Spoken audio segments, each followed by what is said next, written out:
नमस्कार, आप देख रहे हैं आपका अपना युग करवट न्यूज चैनल। आपके साथ मैं हूं शोभा भारती। पेश है आज का हमारा न्यूज बुलेटिन। आइए नजर डालते हैं आज की हेडलाइंस पर। बुंदेलखंड एक्सप्रेस वे का पीएम ने किया उद्घाटन। 6.5 घंटे में दिल्ली से चित्रकूट पहुंचेंगे लोग। कांग्रेस कार्यकर्ता और पंजाब के शिक्षकों ने किया केजरीवाल के घर पर प्रदर्शन। और बदमाशों में नहीं है पुलिस का कोई खौफ, आने के नजदीक महिला को लूटा। प्रधानमंत्री नरेंद्र मोदी ने बुंदेलखंड को बड़ी सौगात दी है। अब चित्रकूट से दिल्ली तक का सफर मात्र 6.5 घंटे में पूरा किया जा सकेगा। एक्सप्रेस वे के उद्घाटन अवसर पर मुख्यमंत्री योगी आदित्यनाथ भी मौजूद रहे। चित्रकूट से इटावा तक 14,850 करोड़ रुपए की लागत से बने 296 किलोमीटर लंबे बुंदेलखंड एक्सप्रेसवे को प्रधानमंत्री नरेंद्र मोदी ने बटन दबाते ही जनता को समर्पित कर दिया। प्रधानमंत्री महोदय का जालौन जनपद धन्य है, जहां स्वयं ये एक्सप्रेसवे 7 जिलों से होकर गुजरा है और लोकार्पण का कार्यक्रम जालौन जिले के कैथरी गांव में बने टोल प्लाजा पर किया गया। यहां प्रधानमंत्री ने जनता को संबोधित भी किया। 5 किलोमीटर के दायरे में एक्सप्रेसवे को भव्य तरीके से सजाया गया। सुरक्षा की दृष्टि से चप्पे चप्पे पर पुलिस और आरपीएफ के जवानों की तैनाती की गई थी। प्रधानमंत्री के साथ राज्यपाल आनंदीबेन पटेल, मुख्यमंत्री योगी आदित्यनाथ समेत कई मंत्री भी इस कार्यक्रम में मौजूद रहे। प्रधानमंत्री नरेंद्र मोदी ने कहा कि आज पूरी दुनिया भारत की ओर बड़ी आशा से देख रही है। देश अपनी आज़ादी का 75वां वर्ष पूरा होने पर पर्व मना रहा है। हम कोई नीति बनाएं, इसके पीछे बड़ी सोच होनी चाहिए। इससे देश का विकास और तेज होगा। आज़ादी के 75 वर्ष बाद देश को विकास का बेहतरीन मौका मिला है, हमें इसे गंवाना नहीं चाहिए। इस कालखंड में उसे नई ऊंचाई पर पहुंचाना है, नया भारत बनाना है। नए भारत के सामने ऐसी चुनौती हैं जिस पर अगर ध्यान नहीं दिया गया तो युवाओं का बहुत नुकसान होगा। अगर उत्तर प्रदेश में 2 महत्वपूर्ण चीजें जोड़ दी जाए, उसकी कमी को अगर पूरा कर दिया जाए तो उत्तर प्रदेश चुनौतियों को चुनौती देने की बहुत बड़ी ताकत के साथ खड़ा हो जाएगा। पहला मुद्दा था यहां की खराब कानून व्यवस्था। जब मैं पहले की बात कर रहा हूं, क्या हाल था आप जानते हैं। और दूसरी हालत थी हर प्रकार से खराब कनेक्टिविटी। आज उत्तर प्रदेश के लोगों ने मिलकर योगी आदित्यनाथ जी के नेतृत्व में उत्तर प्रदेश की पूरी तस्वीर बदल दी है। मुख्यमंत्री योगी आदित्यनाथ ने कहा कि उत्तर प्रदेश में पहले की सरकार के समय में हर साल औसतन 50 किलोमीटर रेल लाइन का दोहरीकरण होता था। अब औसतन काम 200 किलोमीटर का हो रहा है। 2014 से पहले यूपी में सिर्फ 11,000 कॉमन सर्विस सेंटर थे। आज इनकी संख्या 1 लाख से ऊपर हो चुकी है। एक समय यूपी में केवल 12 मेडिकल कॉलेज थे, लेकिन आज 35 से ज्यादा मेडिकल कॉलेज काम कर रहे हैं। क्योंकि बुंदेलखंड के विकास को एक नई ऊंचाई तक पहुंचाने के लिए और प्रत्येक उत्तर प्रदेश वासी और भारतवासी के जीवन में परिवर्तन लाने के लिए आपने जो दिशा पूरे देश को दी, उत्तर प्रदेश उसी को अंगीकार करते हुए आगे बढ़ रहा है। आज आजादी का जो अमृत महोत्सव पूरा देश मना रहा है, बुंदेलखंड सूखे की समस्या का समाधान करने की ओर तेजी के साथ आगे बढ़ा है। आपने 2021 में अर्जुन सहायक परियोजना का लोकार्पण किया था। ऐसे लगभग 1.5 दर्जन से अधिक सिंचाई की परियोजनाएं उत्तर प्रदेश के अंदर प्रधानमंत्री कृषि सिंचाई योजना के माध्यम से पूरी हुई, जिसके माध्यम से 21 लाख हेक्टेयर से अधिक भूमि को अतिरिक्त सिंचाई की सुविधा प्राप्त हुई।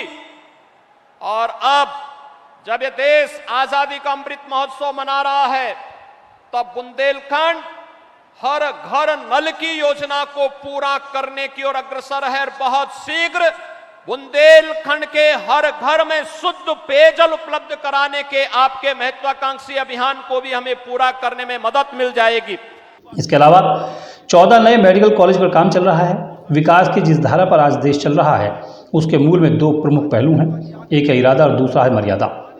हम देश के वर्तमान के लिए नई सुविधाएं नहीं बल्कि देश का भविष्य गढ़ रहे हैं। मुख्यमंत्री ने कहा कि हम समय की मर्यादा का पालन करते हैं। इसमें Kashi corridor, Gorakhpur AIIMS, Delhi Meerut expressway, Bundelkhand expressway का शिलान्यास इसी सरकार में हुआ और लोकार्पण भी यही सरकार कर रही है। ब्यूरो रिपोर्ट, युग करवट। निरंतर गिरते रुपए को लेकर कांग्रेस ने चिंता जताई है। कांग्रेस नेता सुप्रिया ने कहा कि रुपए के गिरने का असर आम आदमी के जीवन पर सीधा पड़ता है। उन्होंने कहा कि इसका रोजाना इस्तेमाल होने वाली चीजों के महंगा होने से संबंध है। लेकिन इस रुपए का आम जनता पर क्या फर्क पड़ रहा है? क्या सिर्फ ये एक रिजर्व बैंक, नॉर्थ ब्लॉक, दलाल स्ट्रीट, मार्केट के बीच की बात है? बिल्कुल नहीं। निरंतर गिरते हुए रुपए का फर्क इस देश के हर नागरिक पर पड़ता है। ये कमर तोड़ महंगाई को और बढ़ाएगा। ये जरूरी कीमतें चाहे पेट्रोल, डीजल, रसोई गैस के दामों को बढ़ाएगा, क्योंकि वो दाम बढ़ेंगे तो बस के किराए और ट्रेन के टिकट के दाम भी बढ़ेंगे। इसका सीधा असर घर में पकने वाले खाने और थाली पर होगा, क्योंकि खाने के तेल के दाम बढ़ेंगे। यही नहीं, एक कमजोर रुपए का असर टीवी, फ्रिज, मोबाइल फोन और ऐसी तमाम इलेक्ट्रॉनिक आइटम पर होगा जिनके बहुत सारे पुर्जे हम आयात करते हैं, उनको इंपोर्ट करते हैं। अब हो सकता है अगर ये बात वित्त मंत्री से पूछी जाए तो जैसे उन्होंने पहले कहा था कि मैं लहसुन प्याज नहीं खाती हूं, वो अब कह दें कि मैं तो भाई रुपए का भी इस्तेमाल नहीं करती हूं। लेकिन इसका असर भारत के हर नागरिक में पड़ेगा। जिस महंगाई से हम जूझ रहे हैं वो महंगाई और बदतर होने वाली है, ये बताना जरूरी है। दिल्ली में मुख्यमंत्री अरविंद केजरीवाल के सरकारी आवास पर दिन भर हंगामा होता रहा। बिजली की बढ़ी दरों के विरोध में कांग्रेस ने प्रदर्शन किया। इसके बाद आए पंजाब के शिक्षकों की पुलिस के साथ झड़प भी हुई। दिल्ली में शनिवार को दिन भर मुख्यमंत्री अरविंद केजरीवाल के घर पर हंगामा होता रहा। पहले कांग्रेस के कार्यकर्ता यहां पहुंचे। कांग्रेस कार्यकर्ता दिल्ली में बिजली की बढ़ी दरों का विरोध कर रहे थे।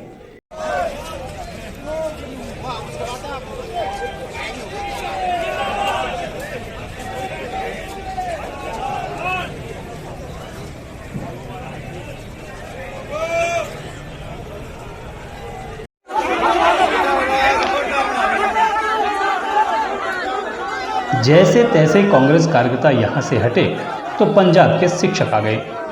इन लोगों ने पंजाब सरकार पर आरोप लगाते हुए जोरदार नारेबाजी की। मुख्यमंत्री आवास पर इनकी पुलिस से नोकझोंक भी हुई।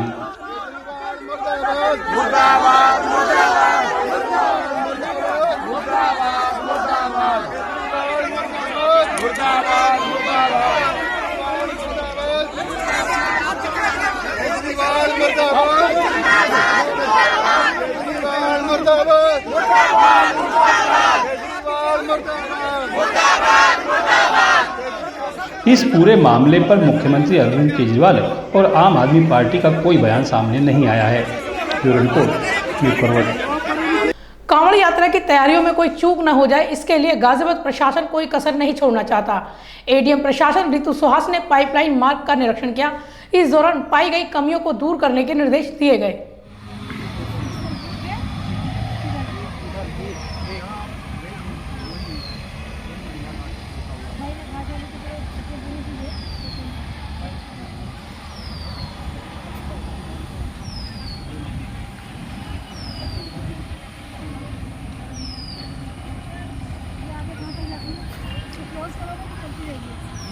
गाजियाबाद दुधेश्वरनाथ मंदिर में कांवड़ मेले की तैयारी शुरू कर दी गई है।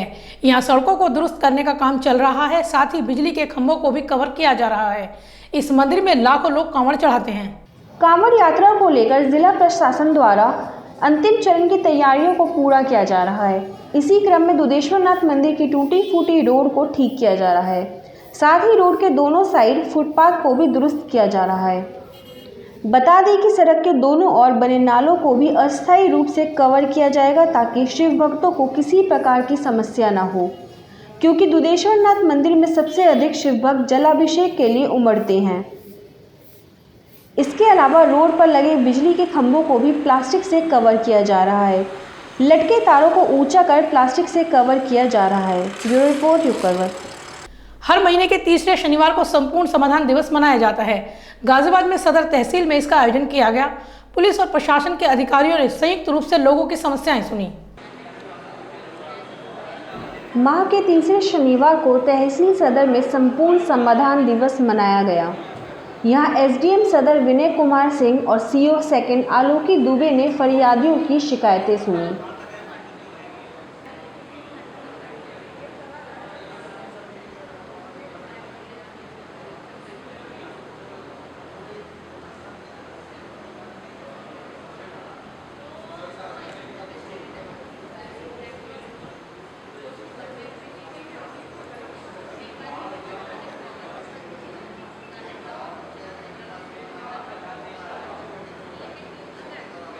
इस दौरान दर्जन भर से अधिक शिकायतें लेकर फरियादी पहुंचे। एसडीएम ने कई शिकायतें सुनने के बाद मौके पर उसका निस्तारण किया व अन्य को संबंधित विभाग को भेजा। इस मौके पर अन्य विभागों के अधिकारी भी मौजूद रहे। Bureau report उपकरवट। गाजियाबाद में पूर्व सैनिकों ने एडीएम सिटी से बैठक की। उन्होंने एडीएम के सामने अपनी समस्याएं रखी। एडीएम विपिन कुमार ने सभी समस्याओं का जल्द समाधान कराने का आश्वासन दिया। एडीएम सिटी विपिन कुमार ने पूर्व सैनिकों और वीर नारियों की शिकायतों को सुना, जिनके निस्तारण का भरोसा एडीएम सिटी ने दिया। जिला सैनिक बंधु की बैठक में पूर्व सैनिकों ने नायक रितेश कुमार का आर्म्स लाइसेंस गृह जनपद में दर्ज कराने, सैनिक कल्याण के सामने टूटे शेड को हटाकर नए पार्किंग बनाने, बीपी गुप्ता गौतम सहकारी आवास समिति की निष्पक्ष जांच कराने, कार्यालय के मेन गेट के सामने वकीलों की पार्किंग समाप्त करने, कार्यालय से ईवीएम मशीन हटवाने और सैनिक वाटिका के रख रखाव के लिए नगर निगम, जिला उद्यान अधिकारियों को निर्देश दिए जाने की मांग की गई।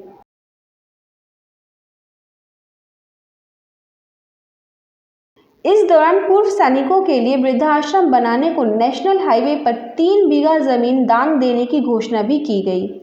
इसके अलावा 22 जून 2000 को 6 आतंकियों को मार गिराने वाले पूर्व सैनिक सिपाही कुलदीप सिरोही को मोमेंटो देकर सम्मानित भी किया गया। बैठक के अंत में एडीएम सिटी ने आश्वासन दिया कि सभी शिकायतों का समय से निस्तारण किया जाएगा। Bureau report उपकरवट।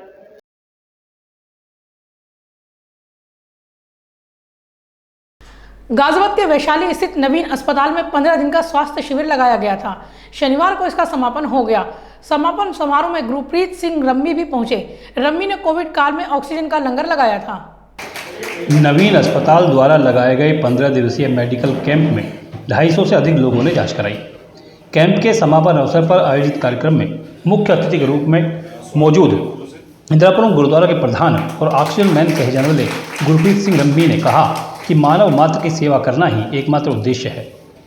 उन्होंने कहा कि किसी भी मरीज के लिए डॉक्टर भगवान के समान होता है और नवीन हॉस्पिटल की कम्युनिटी के लिए बॉन्डिंग काबिले तारीफ है। एक 24 साल के बच्चे को उसके माँ बाप और उसके भाई लेके आते हैं हमारे पास और वो रो रहे थे, वो कुछ भी बता नहीं पा रहे थे कि उसको हुआ क्या उसके साथ। और हमारा पहला जो हमारा धर्म, हमारा कर्म जो निशान साहब के नीचे गुजारी जो सेवा करने थे, हमारे सबसे पहले कि ऑक्सीजन की प्रॉब्लम आई होगी। अब हमने वहाँ पे जब देखा उसको लगाया अपना जो लगाते हैं वो ऑक्सीमीटर लगाया, वो 0 बता रहा है, नब 0 बता रही है, कुछ भी नहीं लगा रहा। बट हमारा फर्ज था कि हम उसमें मेहनत करें, देखें क्या हो सकता है। तो हमने ऑक्सीजन प्लस कम से कम मेरे 8-6 वॉलंटियर उनके ऊपर, बिल्कुल कोई हार्ट बीट कर रहा है, कोई हाथ मर रहा है, कोई पैर मर रहा है। जितना मैंने अभी तक सुना था कि कोई किसी चीज़ के कारण अगर बॉडी को उसकी जान जाती है तो उसके अगर आप प्रेशर से उस चीज़ को उस बॉडी में डालोगे 1 सेकंड का 100वां हिस्सा ऐसा है कि आप उस जान को वापस ला सकते हो। धीरे धीरे 5-10 मिनट हो गए, 15 मिनट हो गए, ऑक्सीमीटर का लेवल बढ़ना चालू हो गया। हमें लगा हमारा ऑक्सीमीटर खराब था। थोड़े से देखा कि नर्व में भी थोड़ी सी हिलडुल आई। करते करते शायद आधे घंटे में उनकी जो लेवल था 50 के आसपास आया। नवीन अस्पताल ग्रुप के डायरेक्टर धनंजय तेवतिया ने कहा कि हम कम्युनिटी हॉस्पिटल बनाना चाहते हैं ताकि ज़रूरतमंदों को जरूरी मेडिकल सुविधाएं सस्ती दर पर मिल सकें। 15 दिन तक हॉस्पिटल में संचालित हेल्थ कैंप इसी प्रयास का हिस्सा है। डॉक्टर सुशील खोकर का कहना है कि मानव सेवा हर डॉक्टर का धर्म होता है। कार्यक्रम का संचालन नवीन हॉस्पिटल के group medical director doctor Anil Tomar ने किया। उन्होंने इंदिरापुरम गुरुद्वारे की मांग पर राउंड द क्लॉक चिकित्सा सेवाएं उपलब्ध कराने का भरोसा दिलाया है। से ज्यादा का डिस्काउंट लोगों ने उसका फायदा उठाया। रेडियोलॉजी में हमने 1 लाख से ज्यादा के टेस्ट किए लोगों के, जिसमें करीब 28,000 रुपए का उनको फायदा हुआ लोगों को, बहुत कम पैसे। फिजियोथेरेपी डिपार्टमेंट हमारे बीच डॉक्टर ख्याति शर्मा बैठी हैं, जो आप में से बहुत से लोग जानते होंगे। ये जब से आई है मोर देन 65 पेशेंट्स, कुछ कैंप्स भी किए, 65 से ज्यादा मरीजों का इलाज यहाँ पर उन्होंने किया, जो अब दर्द से निवारण पा चुके हैं और उनके वजह से आसपास के लोग अपने आप आने शुरू हुए हैं उस कैंप्स में। तो ये एक प्रयास है, आप सब लोगों से मिलने का मकसद ये था कि जो काम रमी बाजी ने इस क्षेत्र में इतने सालों से कर रहे हैं, मेरा इनको जानता हूं नाम से, मुलाकात आज पहली बार हो रही है आज, और कई बार फोन पे ही 2 बार बात हुई है, लेकिन मेरे सारे भाई जितने भी हैं, धीरज जो छोटा भाई है मेरा, अक्सर कह भाई साहब मुलाकात क्यों नहीं हो रही आपकी?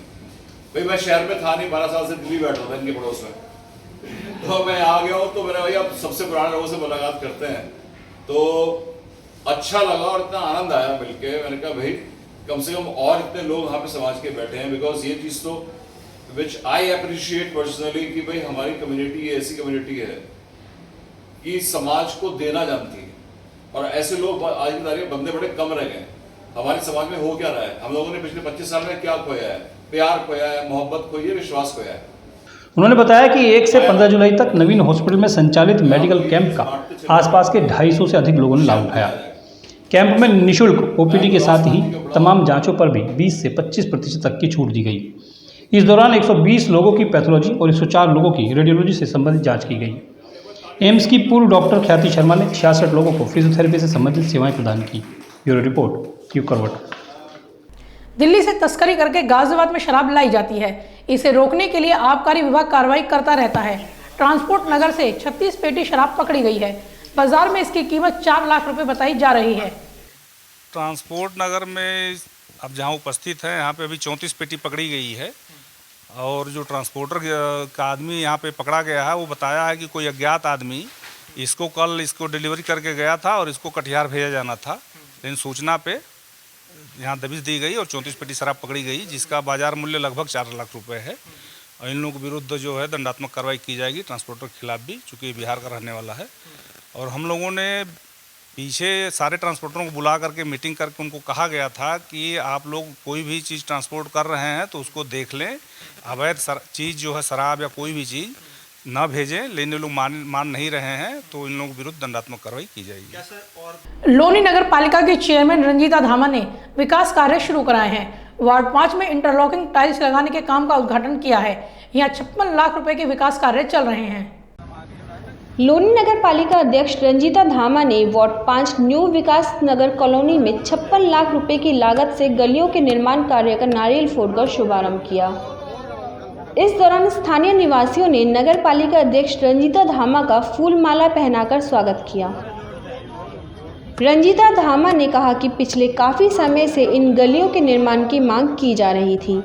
अब जल्द ही गलियों में इंटरलॉकिंग टाइल्स व नाली बनाने का काम पूर्ण कराया जाएगा। कॉलोनी वासियों ने भी रंजीता धामा का गली बनवाने के लिए आभार व्यक्त किया। ब्यूरो रिपोर्ट यूं करवट। हापुड़ जिले में आज दिन निकलते ही एक युवक को गोली मार दी गई। घटना सुबह 4 बजे के करीब की है। वरिष्ठ अधिकारियों ने घटना स्थल का दौरा किया। पुलिस ने जांच शुरू कर दी है। आज प्रातः 4 से 4:30 बजे के मध्य सचिन निवासी ग्राम सज्जूपुर थाना कपूरपुर अपने घेर से घर की तरफ आ रहे थे, तभी 3 अज्ञात बदमाशों द्वारा उन्हें गोली मार दी गई। परिजनों द्वारा तत्काल उन्हें देवनंदिनी हॉस्पिटल ले जाया गया, जहां डॉक्टरों द्वारा मृत घोषित कर दिया गया। घटनास्थल का वरिष्ठ अधिकारीगण द्वारा निरीक्षण किया जा चुका है। परिजनों से तहरीर प्राप्त कर आवश्यक वैधानिक कार्रवाई की जा रही है। गाजियाबाद हो या आगरा, हर जगह महिलाएं बदमाशों के निशाने पर है। आगरा में तो बदमाशों ने पिस्टल दिखाकर चेन लूट ली। उधर गाजियाबाद में इंदिरापुरम थाने के पास महिला से मोबाइल फोन छीन लिया गया। यूपी में महिलाओं के प्रति अपराध रुक नहीं रहे हैं। महिलाएं लगातार बदमाशों के निशाने पर हैं। गाजियाबाद के इंदिरापुरम में थाने के बिल्कुल नज़दीक एक महिला से मोबाइल फ़ोन छीन लिया गया।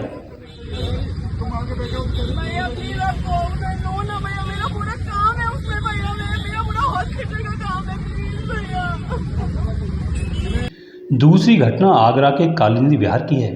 यहाँ एक महिला स्कूटी पर जा रही थी। पीछे से बाइक पर आए दो बदमाशों ने स्कूटी रुकवा ली और पिस्टल निकालकर सोने की चेन लूट ली। पिस्टल निकालेंगे तब आप भागेंगे। ये देखिए पिस्टल। हाँ। अब आप देखिए ये देखिए पिस्टल। हाँ। अब छोड़ दिया आपने। अब मैं एक तरफ फेंक के भागती हूँ।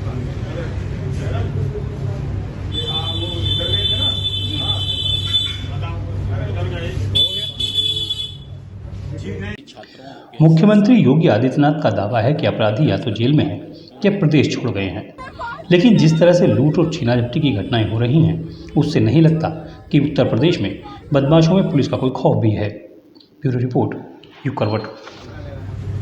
तो आज के लिए बस इतना ही। गाजियाबाद और देश विदेश की खबरों के लिए देखते रहिए युग करवट और पढ़िए आपका अपना युग करवट न्यूज़पेपर। युग करवट चैनल को लाइक करें, सब्सक्राइब करें और कमेंट जरूर करें। आपके कमेंट हमारे लिए महत्वपूर्ण है। नमस्कार।